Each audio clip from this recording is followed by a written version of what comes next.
Hello World, c'est le chat de la chaîne Le Chat Paris Coding Life. J'espère que tu vas bien. On se retrouve aujourd'hui dans une nouvelle vidéo. On va parler de Vue.js. Vue.js en 2021. Aujourd'hui, on est le je sais plus combien. Le 13 janvier. Donc déjà, bonne année. C'est la première vidéo de l'année.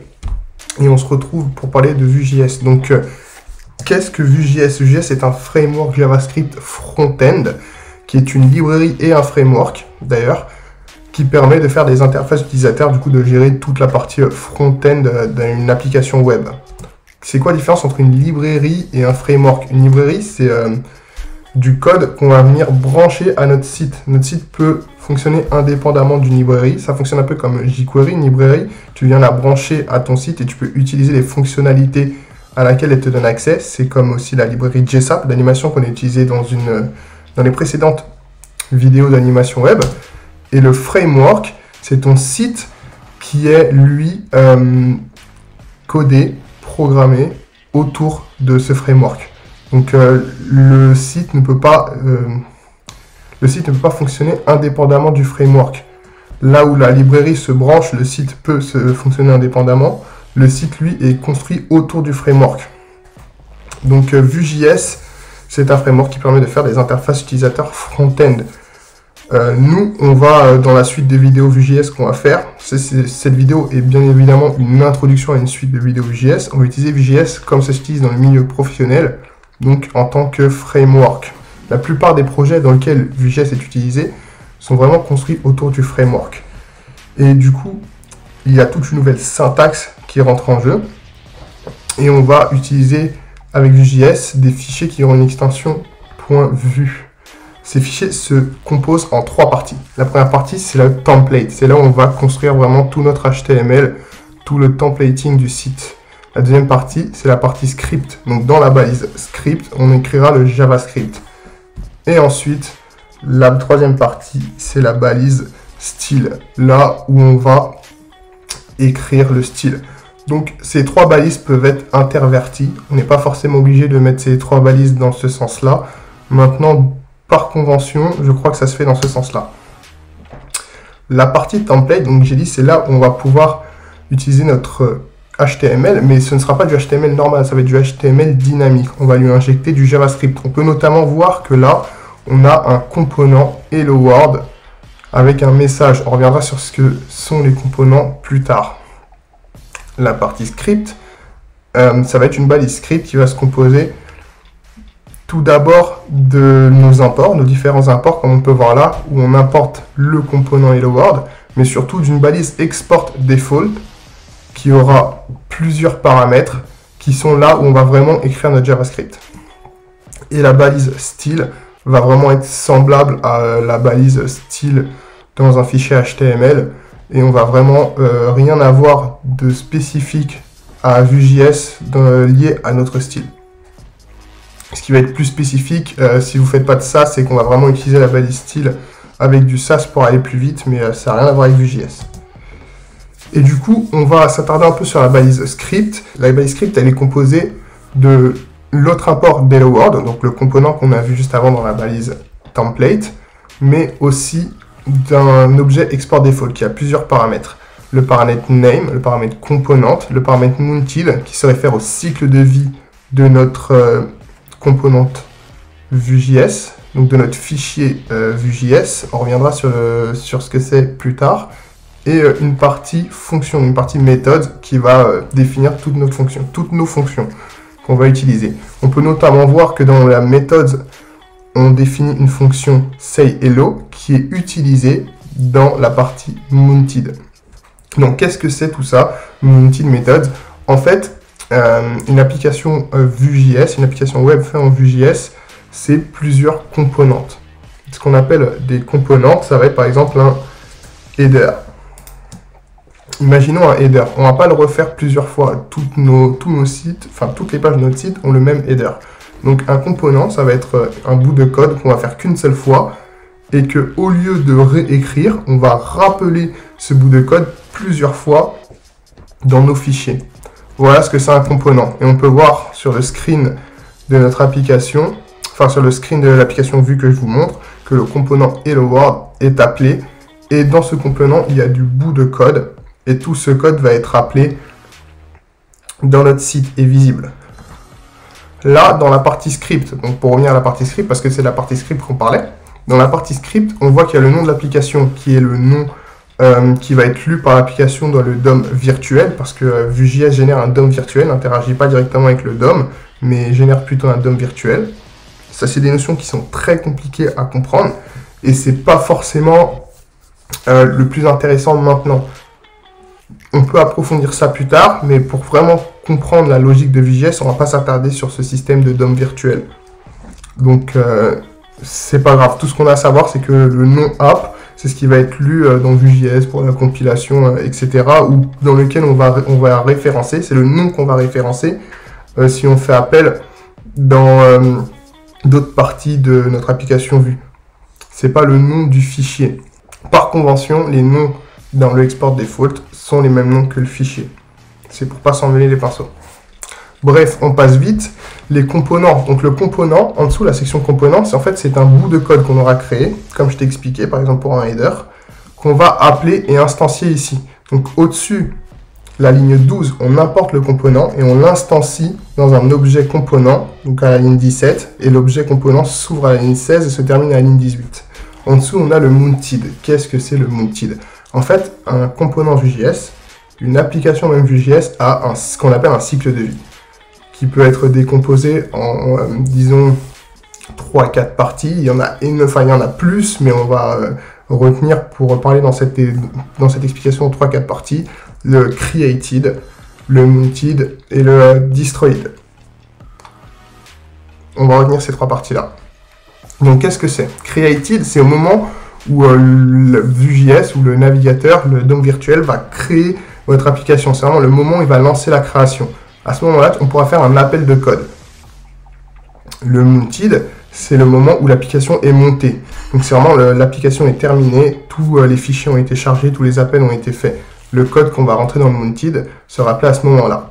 Et le destroyed, imaginons, c'est quand le component sera détruit. Il y a plus d'appels de cycle de vie. Il y a le before destroyed, before mount, il y en a d'autres. Mais tout ça, c'est vraiment une explication légère. Ton application Vue.js, chaque component, chaque fichier .vue, en fait, chaque fichier .vue est un component. Et chaque component a un cycle de vie. Quand il est construit, quand il est monté, quand il est détruit. Et entre ces cycles-là, on a d'autres cycles qui vont être before destroy, donc avant la destruction, before mounted, donc c'est avant qu'il soit monté. Mais la partie du cycle de vie qui va la plus nous intéresser, ça va être le mounted. Le mounted, c'est ce qui aura pour effet de déclencher le code JavaScript comme si on l'aurait déclenché dans un fichier HTML normal. C'est au démarrage de à partir du moment où tout est chargé. Donc quand tout a bien été pris en compte. Quand le component a bien été chargé. Et en dessous, on a la partie méthode. Donc la partie méthode, ça va être comme un dictionnaire de fonctions. Donc on va écrire nos fonctions dedans et on les appellera dans notre mounted par exemple, ou même dans une autre méthode qu'on aura fait. C'est-à-dire que par exemple là j'ai créé une méthode sayHello qui fait une alerte Hello World, mais j'aurais pu créer une autre méthode qui fait appel elle-même à la méthode sayHello. Donc vraiment c'est un dictionnaire de fonctions où on peut faire appel dans nos différentes parties de cycle de vie ou dans notre template, parce qu'on a dit que le template était dynamique, on pouvait injecter du code dedans. Donc là on va créer un fichier Vue.js via Vue CLI qui est un système de gestion de templating Vue.js. Comment ils se décrivent exactement? On va traduire la page pour voir comment ils se décrivent. Donc c'est là pour traduire la page. Vue CLI est un système complet pour le développement Vue.js fournissant énormément de choses. En fait, c'est un système de gestion d'applications Vue.js. Quand on va utiliser Vue CLI, ça va vraiment nous donner un dossier prêt à l'emploi fait en Vue.js. Alors, on va créer un projet.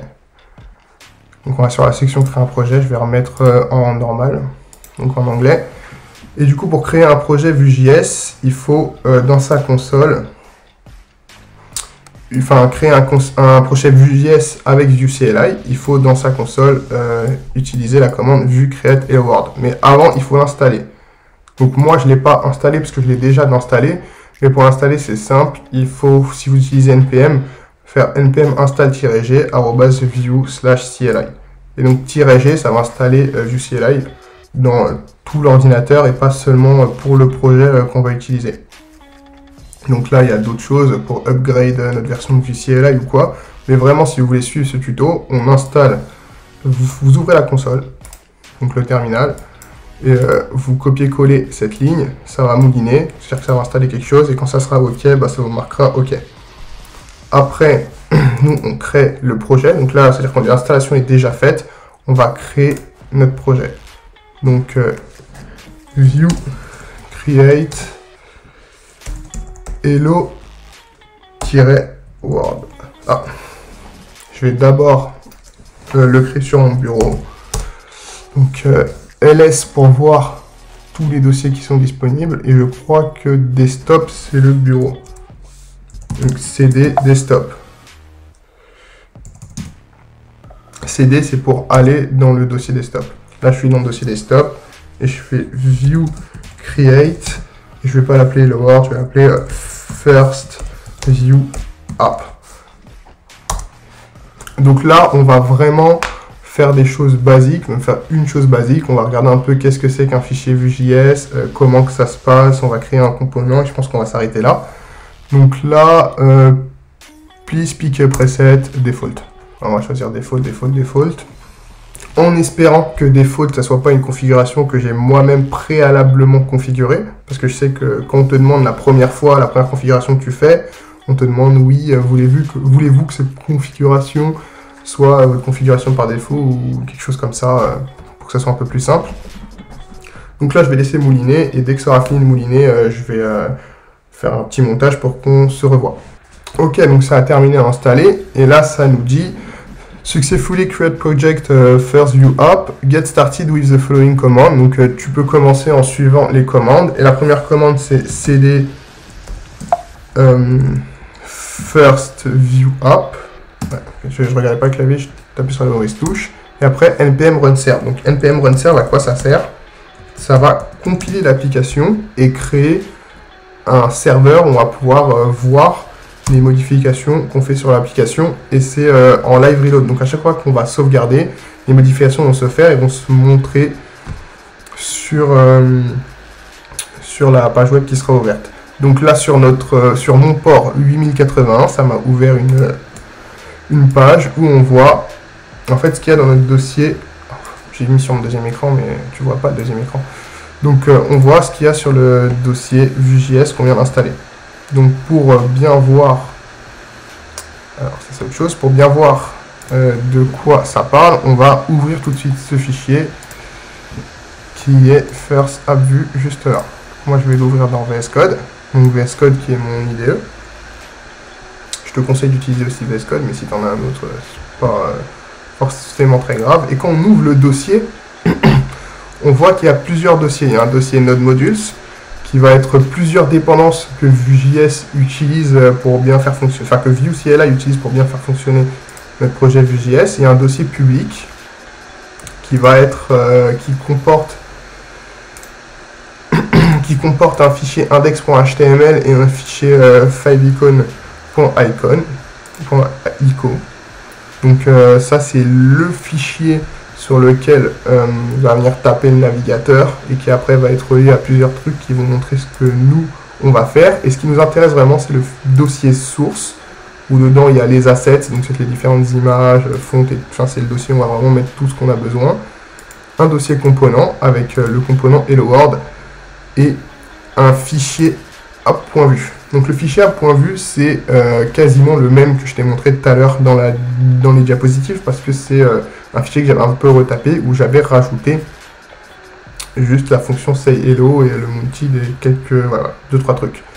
Donc là on peut voir qu'il y a vraiment les trois parties que je t'avais montré, le template, le script et le style. Donc là on voit dans notre template qu'il y a une div ID app avec une image le alt nous dit que c'est le logo de Vue.js, et donc on voit que c'est logo.png, et un component Hello World. Et nous, sur notre site, ce que ça nous donne, donc où est le site, ça donne vraiment ça. Donc le logo Vue.js, et ensuite tout ce texte. Ce texte, c'est quoi? C'est le component Hello World. Donc là, on peut voir qu'il y a vraiment ce texte. D'où vient Welcome to your Vue.js app? C'est le H1, et là on voit message. Donc qu'est-ce que c'est ces deux crochets message? En fait, message, ça fait appel à ça. String, qui est une props. Et en fait, c'est un texte qui a été passé là. Component Hello World, message égale Welcome to your Vue.js app. Donc là, on voit que via ce qu'on appelle props, on a pu récupérer ce message. Donc là, on voit message de type string, donc 2.string, c'est-à-dire c'est de type string. Et là, dans le fichier, on fait appel à ce message. Donc ça, c'est ce qu'on appelle le templating dynamique. C'est-à-dire qu'on a pu récupérer d'au-dessus quelque chose, donc une data. Et là, on fait appel à cette data dans notre templating. On avait pu faire autre chose aussi, c'est ouvrir data. Donc data, qu'est-ce que c'est? C'est...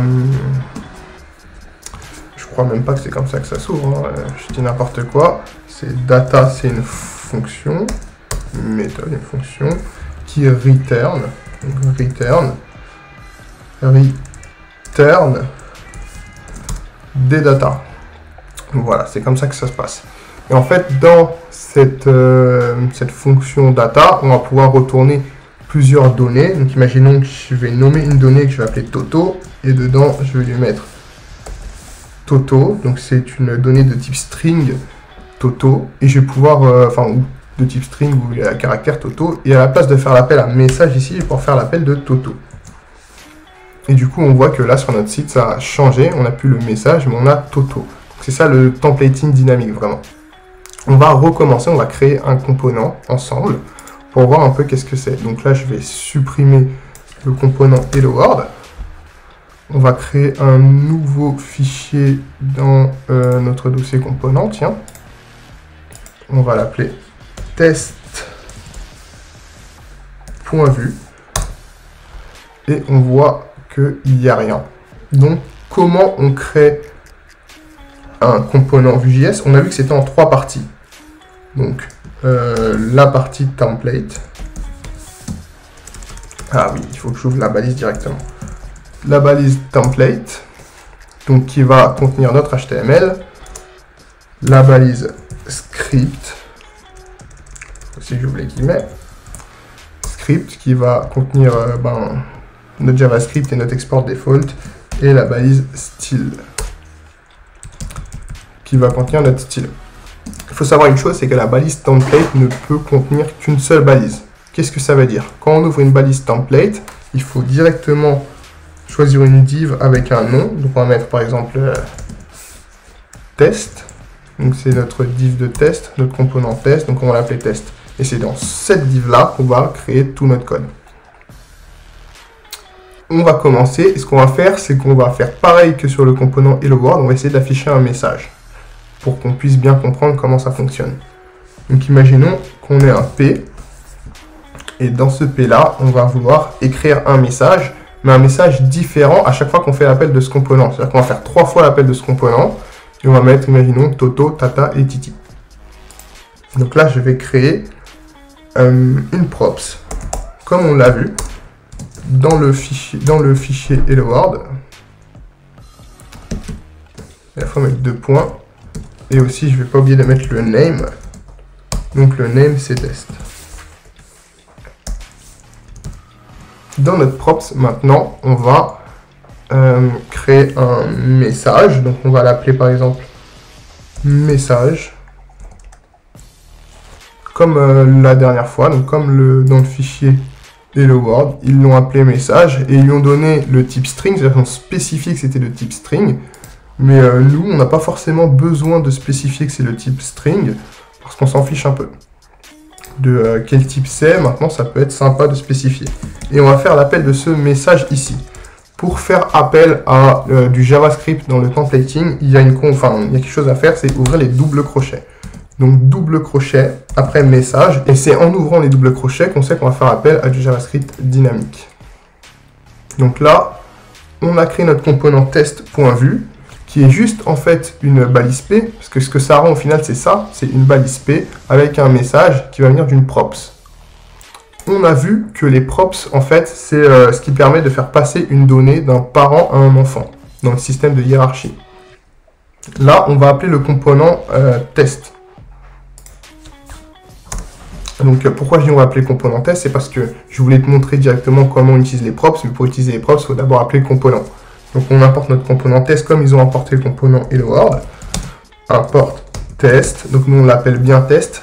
Ça c'est le nom que tu lui donnes dans ce fichier, qui n'est pas forcément le nom que tu lui as donné ailleurs. Mais par convention, quand tu fais un import, tu lui donnes le même nom que il a. Donc import test from, donc tu veux importer test depuis, et dans une string on donne le chemin qui est component. Et dans component slash, nous on veut test. Donc là on voit qu'il ne nous met pas l'extension .vue, donc on va bien faire attention à la rajouter. Ensuite, quand on a appelé notre component test, donc c'est-à-dire qu'on l'a importé, il faut le déclarer. Pour le déclarer, on le déclare dans la partie component de notre export default. Et du coup, on déclare test. Maintenant c'est bon, notre component est importé et déclaré, on peut l'utiliser. Et on va l'utiliser ici. Donc pour l'utiliser c'est simple, on ouvre un crochet, on appelle test, et on ferme d'un crochet. C'est une balise monofermante. Et je me suis trompé, c'est l'inverse. Non, c'est pas l'inverse, c'est comme ça que ça se passe. Ok, d'accord. Ça me paraît bizarre comme ça de vue, mais... Hello World est déclaré mais n'est pas utilisé.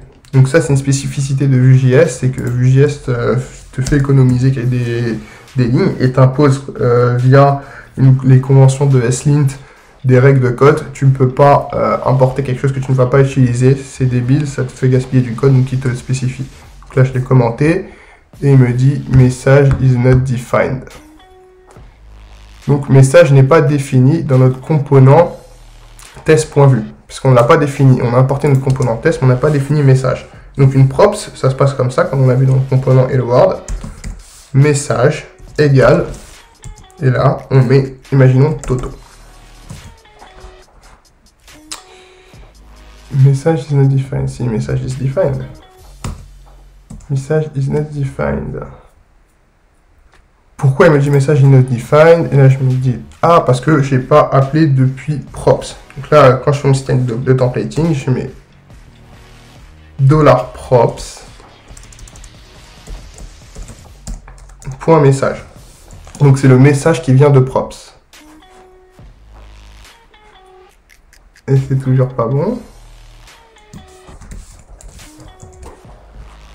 Que c'est le type qu'il faut rajouter, et apparemment ouais il faut rajouter le type. Donc j'ai fait n'importe quoi. Je sais que j'ai fait n'importe quoi dans le sens où j'ai jamais eu besoin de rajouter le type. Par contre ce que j'ai déjà eu besoin de faire c'est ça, default test, imaginons. Ok, donc là ça fonctionne aussi. Donc c'est quelque chose que je savais pas, c'est ça qui est bien aussi sur YouTube, c'est qu'on apprend. Si je déclare pas par défaut ce que doit être ma props, donc là c'est à dire que si, imaginons que j'enlève message égale Toto en termes de props dans l'appel de mon component, qu'est-ce qui se passe? J'ai test. Pourquoi? Parce que dans ma props message, donc j'ai déclaré une props message, je l'ai ouvert l'objet et j'ai déclaré default test. C'est-à-dire que par défaut, s'il n'y a pas de props message déclaré là où on écrit notre component, la valeur message prend par défaut la string test. Et donc apparemment, si on ne déclare pas le type de la props, ça ne fonctionne pas. est-ce que c'est quelque chose spécifique au linter? C'est-à-dire que là, ce sont des règles qui viennent de slint. Donc là, c'est ce qu'on appelle un linter. C'est quelque chose qui te dit qu'il y a une erreur par rapport à une certaine convention. Ou est-ce que c'est vraiment quelque chose par rapport à Vue.js? Je sais pas, mais en tout cas, on a appris quelque chose ensemble, toi et moi, aujourd'hui. Si on ne déclare pas soit le type de la data de la props, ou qu'on ne déclare pas une valeur par défaut, on ne peut pas utiliser la props. Donc c'est super sympa, je l'ai appris avec toi. On va continuer, du coup, on va la réécrire ici, message égale Toto. Donc là, on voit qu'on a pu importer une balise P, un bout de code, comme ça, depuis un autre fichier. En quoi c'est intéressant? C'est que là, je t'ai juste fait écrire Toto, mais on peut imaginer que ça soit un système de carrousel. Un système de carrousel avec plusieurs images, et tu aurais juste à importer ton système de carrousel dans la page que tu veux, ou un header comme je t'ai dit tout à l'heure. Ce qui est bien aussi, c'est que ce component, il peut être réutilisé de manière différente, parce qu'on a vu que notre props, on l'a passé directement dans l'appel du component au niveau du templating. Donc là, si je appelle 3 components différents avec 3 messages différents, et ben on a 3 messages différents. J'ai mis tata et tata, mais non, on veut titi. Et là, du coup, on a 3 messages différents dans nos components. Voilà ce qu'est un component Vue.js. En fait, c'est un bout de code qu'on peut réutiliser, importer, réutiliser de manière différente. Et voilà à quoi sert un framework aussi. C'est à nous simplifier la vie dans le développement d'une application web, d'un site internet. C'était vraiment aujourd'hui une petite mise en bouche de Vue.js. Et allez, avant de partir, on va faire quelque chose. On va créer une fonction et on va créer une fonction. Voilà, on va créer une fonction et au clic, imaginons. Ouais, on va créer une fonction au clic. Non, on va créer une fonction. On va déjà créer juste une fonction. Donc comment on crée une fonction et on l'utilise? Au clic, allez, au clic. Pour créer une fonction, on va ouvrir un objet méthode dans notre objet export default. Donc méthode de point accolade. Et donc dans cet objet, on va pouvoir vraiment écrire nos fonctions.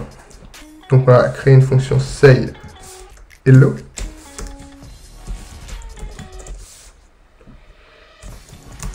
Et on va lui dire que elle sert juste à faire une alerte. Hello world. Ok. Maintenant, on a plusieurs façons d'utiliser cette méthode. On peut utiliser, comme je t'ai montré tout à l'heure, dans le cycle de vie. Donc là, le cycle de vie mounted, la partie du cycle de vie mounted. Donc dans la propriété mounted,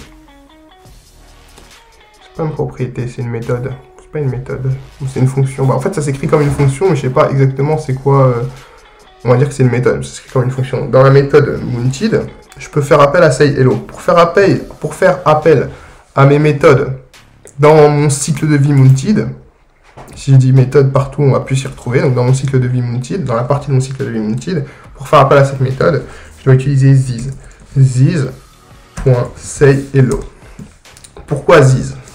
This parce qu'on veut récupérer la méthode de ce component. Donc dans ce component, this, ça fait référence à ce component, je récupère sayHello.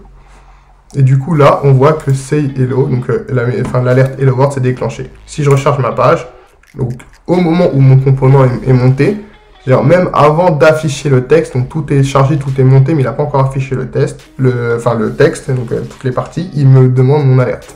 Et donc là, quand je clique sur l'alerte, tout s'affiche instantanément parce que tout a déjà été chargé.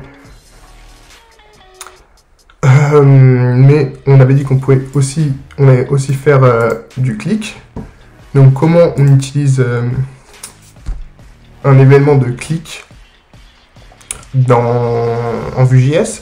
On n'est pas obligé de faire appel à la propriété addEventListener, donc document.addEventListener click et directement faire notre fonction click. Dans le template, on peut utiliser notre événement click en faisant @click égale.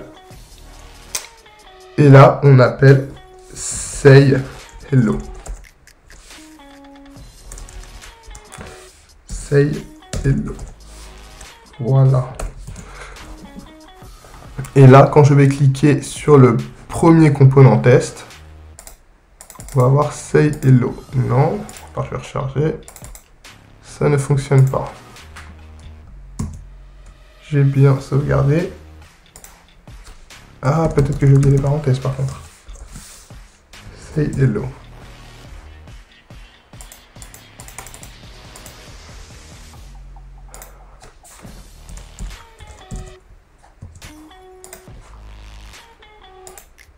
Ok, click.native.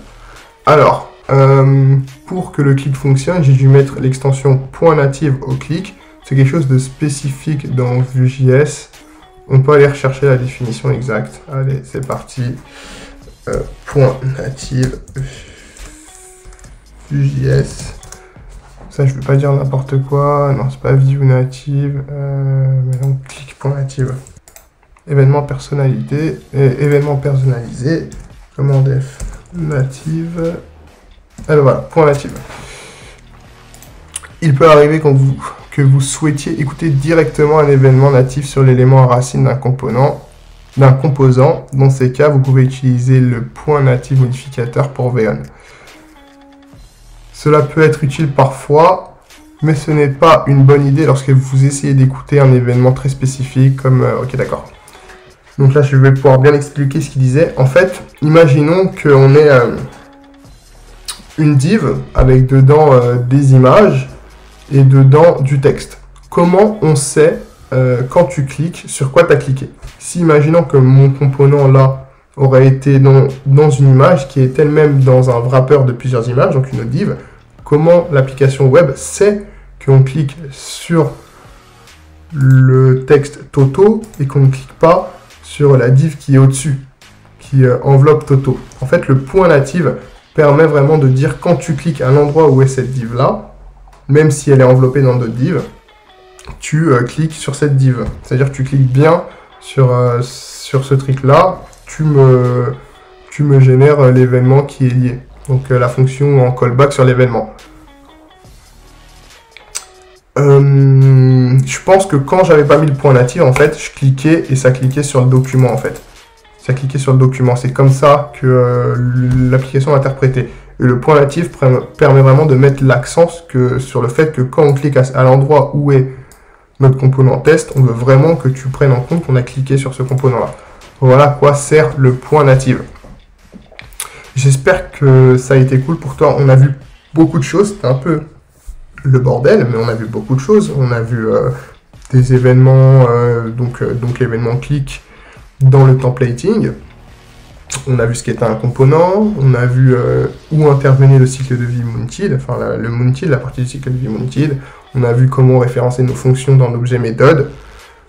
Je vais faire vraiment une suite de vidéos en Vue.js. On va voir pas à pas dans une continuité logique, toi et moi, comment on fait du Vue.js, comment on fait du Vue. Là, c'était un peu en désordre, en bordel. J'ai essayé de montrer un peu ce que c'était. J'espère que tu auras compris. En fait, c'est pour ça que j'ai fait une partie logique avec des diapos et tout avant et une partie code. C'est pour que tu comprennes avant comment dispose un fichier Vue.js, donc les différentes parties, qu'on écrit ça, ça, ça, que tu ne sois pas vraiment perdu quand on arrive à la partie pratique. Voilà, la partie pratique. Cette partie pratique, elle n'a vraiment aucun sens. C'était juste pour te montrer comment on crée un component, comment on fait un fichier, les différentes parties de la partie script et aussi de la partie template, parce que c'est vraiment celle avec lesquelles on interagit le plus. Et voilà.